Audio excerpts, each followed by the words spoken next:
কালিয়া বড়দিয়া রোডে বাঁকার মেন রাস্তার পাশে শিকদারপাড়া মসজিদ অথবা বাঁকা মধ্যপাড়া মসজিদ নামে পরিচিত। 1980-র দশকে এই মসজিদের পাশেই পুরাতন মসজিদ নির্মাণ করা হয়।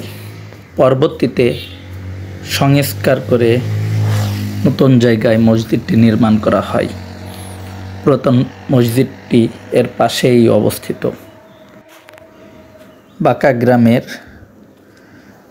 সকলের প্রচেষ্টায় মসজিদটি আজ দৃশ্যমান।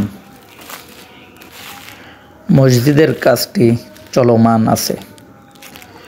অতি দ্রুত মসজিদের কাজটি সম্পন্ন করা হবে ইনশাআল্লাহ।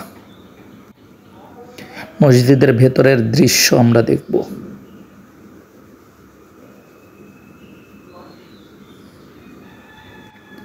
পরবর্তীতে আরও আপডেট পেতে আমাদের চ্যানেলটি ফলো করুন।